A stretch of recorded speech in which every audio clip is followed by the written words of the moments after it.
का आज का सत्र प्रारंभ करते हैं। आप सभी का स्वागत।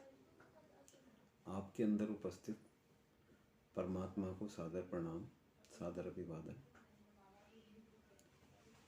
कल के सत्र में हम चर्चा कर रहे थे सीता धरती से कैसे उत्पन्न हुई। श्री शतानंद जी बता रहे हैं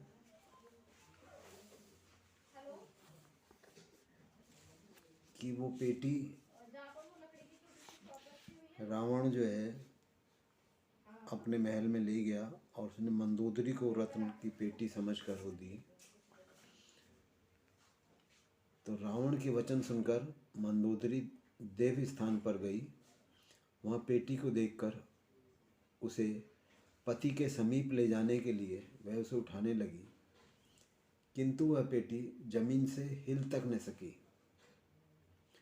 मंदोदरी अत्यंत लज्जित हो गई तथा रावण के पास लौट गई और पूरी बात उसे बता दी। मंदोदरी का यह वचन सुनकर रावण हंसने लगा और स्वयं उसे लाने के लिए वहाँ गया। वह पेटी को उठाने लगा, किंतु वह पेटी नहीं ली। तब रावण ने अपने 20 हाथों से उसे उठाना चाहा, तथापि वह तनिक भी नहीं ली। तब आश्चर्यचकित हुआ रावण भयभीत हो उठा। तदंतर रावण ने उस पेटी को खोला तो उसने पेटी के अंदर एक कन्या को देखा जो सूर्य के समान प्रभा से प्रकाशमान थी।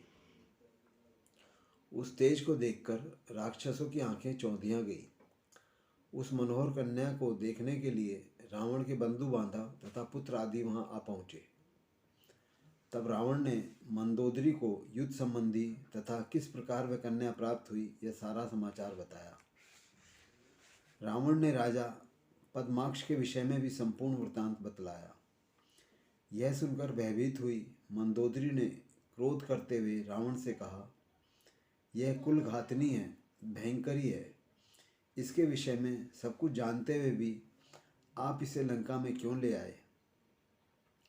यह दुष्टा कुल का विनाश करने वाली है।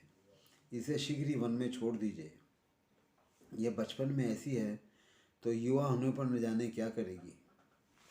मुझे ऐसा जान पड़ता है कि आपकी मृत्यु का कारण बनेगी। इसे लंका में एक क्षण के लिए भी नहीं रखना चाहिए। मंदोदरी की कही इस बात को रावण ने सत्य ही समझा।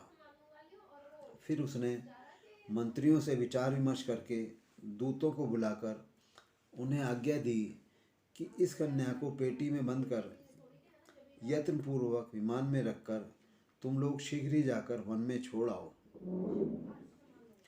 तदंतर उन सभी राक्षसों ने मिलकर उस पेटी को पुष्पक विमान में रखा और उसे लेकर फिर वे आकाश मार्ग से चल पड़े। रावण की पत्नी मंदोदरी ने उनसे उस समय कहा कि देखने मात्र से वध करने वाली इस कन्या को तुम लोग भूमि के भीतर गाड़ देना, बाहर न दिखाई दे। जो गृहस्थाश्रमी होने पर भी विजितेंद्रिय हो, उसी के घर में यह शुभ आन्ना वृद्धि को प्राप्त होगी। संपूर्ण चराचर जगत को जो आत्मस्वरूप समझेगा, उस पुरुष के घर में यह चिरकाल तक रहेगी, इसमें कोई संशय नहीं है। मंदोदरी के इस प्रकार के वचन को सुनकर जो ही दूत उसे लेकर चलने को उद्यत हुए, उसी समय वह कन्या बोल पड़ी, इस समय तो मैं जा रही हूँ, किंतु राक्षसों का वध करने के लिए और मंत्रियों तथा पुत्र सहित दशानन रावण का वध करने के लिए पुनः आऊँगी। पुनः तीसरी बार आकर निकुंभ पुत्र पौंड्रक और 100 सिर वाले रावण को मारूंगी। पुनः चौथी बार आकर कुंभकर्ण के पुत्र शूरवीर मुल्कासुर को मार डालूंगी। उस कन्या का इस प्रकार का वचन सुनकर रावण का हृदय विद्ध हो गया। वे सभी राक्षस भयभीत होकर शव की भांति हो गए। रावण ये सोचने लगा कि इस बालिका को आज ही मार डालना चाहिए। तब रावण सुतीक्ष्ण खड्ग लेकर पद्मा को मारने के लिए दौड़ पड़ा। कन्या को मार डालने के लिए उद्यत देखकर मैं कन्या मंदोदरी ने रावण को रोका और कहा, आयु शेष रहने पर भी आप आज ही ऐसा साहस मत करें। ऐसा करने से आपका अवश्य वध हो जाएगा। मेरा वचन मिथ्या नहीं होगा। आगे जो होने वाला होगा वह तो होकर ही रहेगा। अतः इस समय आप इसे वन में छुड़वा दें। कालांतर में होने वाली मृत्यु को आप आज ही क्यों होने देना चाहते हैं? भार्या मंदोदरी के वचनों को सुनकर रावण मौन हो गया। तब वे दूत पुष्पक विमान से उस पेटी को शीघ्रतापूर्वक ले चले। मिथिला के सभी वनों को देखते हुए उन सभी ने उस पेटी को वहीं पर जमीन में गाड़ दिया। तदंतर रावण के वे दूत लंका को लौट आए और जिस प्रकार से उन्होंने मिथिला में वह पेटी जमीन में गाड़ दी थी वह सब वृतांत बतलाया। विदेहराज जनक ने वह भूमि जहाँ पर पेटी गाड़ी थी सूर्य ग्रहण के अवसर पर एक ब्राह्मण को दान में दे दी। तदंतर ब्राह्मण ने उस भूमि को जुतवाने का विचार किया। जमीन जुतवाने का अच्छा मुहूर्त देखते देखते कई वर्ष व्यतीत हो गए और जब शुभ मुहूर्त प्राप्त हुआ तो ब्राह्मण ने खेती करने के लिए सेवक द्वारा उस भूमि को जुतवाया।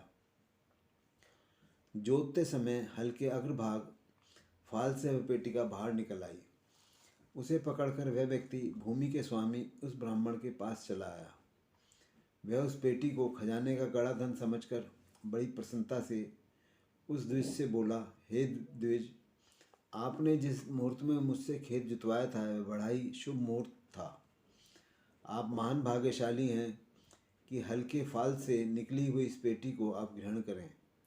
इसमें रखे हुए धन से अत्यंत भारी इस पेटी को मैं बड़े ही प्रयत्न से उठाकर लाया हूँ।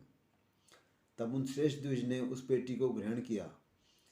वे उस पेटी को लेकर राजा जनक के दरबार में गए और पेटी को प्रसन्नतापूर्वक उन्हें दे दिया। पेटी प्राप्त होने का सारा समाचार भी उन्हें बता दिया। यह सुनकर राजा जनक ने बड़े ही आदर भाव से उनसे कहा, हे ब्राह्मण, वह भूमि मैंने आपको दान में दे दी है। वह पेटी उसी भूमि से प्राप्त हुई है, अतः पेटी भी आपकी है। विदेहराज जनक जी के वचनों को सुनकर वे ब्राह्मण पुनः बोले, हे राजन, आपने पूर्व में मुझे केवल भूमि ही दान दी थी। इस धन से परिपूर्ण पेटी तो आपने मुझे नहीं दिया था। भूमि के अंदर जो बड़ा धन रहता है वह राजा का ही होता है, इसमें कोई संशय नहीं है। मुझे अधर्म स्पर्श न करे, अतः इस पेटी को आप ही रखें। आज इतना ही रखते हैं। धन्यवाद।